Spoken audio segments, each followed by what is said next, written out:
En ce temps-là, en hiver, tous les arbres gardaient leurs feuilles.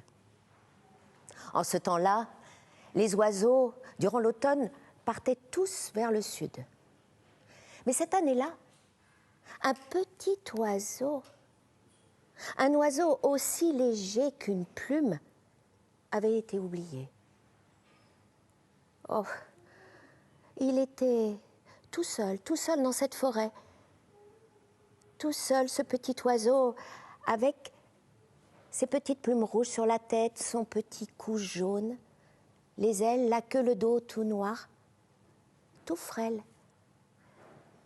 D'ailleurs, on le surnommait oiseau-plume. Et ce petit oiseau était déconcerté, il était tout seul. Et plus le temps avançait, plus le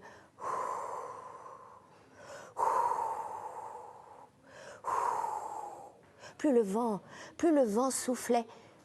Alors, Oiseau-Plume a cherché un abri. Et là, au milieu de la forêt, il y avait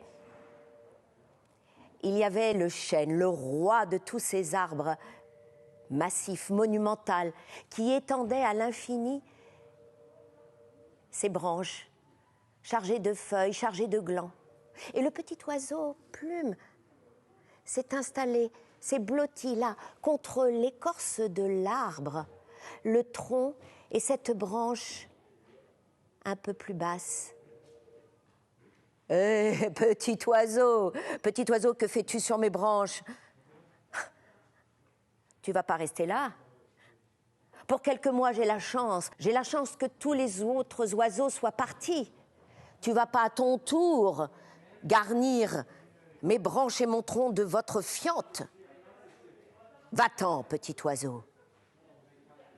Le petit oiseau est parti. Il a virevolté de ci, de là. Ah, oui, Gracile, le bouleau. Il s'est approché du bouleau et là, il s'est blotti entre son tronc blanc aux écorces ici ou là un peu argentées et au creux aussi d'une branche qui montait très gracile vers le ciel avec toutes ses feuilles qui étaient en haut.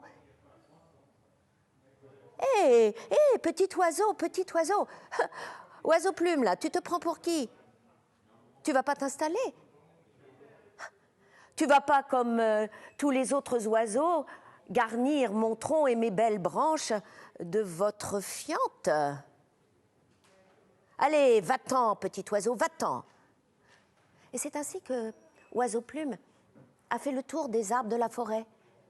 Et il a essuyé le même refus du tremble, du charme, de l'alisier, du merisier, du châtaignier, du marronnier, du hêtre. Personne ne voulait de lui. Et le vent soufflait de plus en plus fort. Les flocons de neige ont commencé à tomber. Hé, petit oiseau,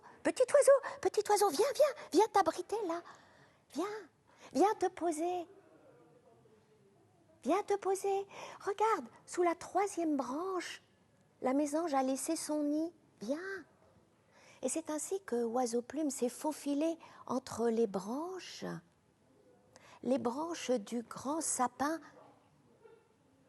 Il s'est posé dans ce petit nid qui était lui-même posé sur un nid d'aiguilles. Et tout d'un coup, il a entendu un fracas, une rafale de vent, une bourrasque qui emportait les arbres. Une chute incroyable, celle du chêne, déraciné, des craquements de branches. Des craquements de branches aussi chez les autres. Le bouleau, le chêne, le tremble, l'alisier, le merisier. Et toutes ces feuilles qui tombaient. Lui, le petit oiseau, il était là, niché. Et c'est ainsi qu'il a passé tout l'hiver. Et depuis ce temps-là, parce qu'il est resté toujours vert, et bien que cet arbre, qui est resté solide, avec ses aiguilles, prête à abriter, eh bien, est devenu le sapin de Noël.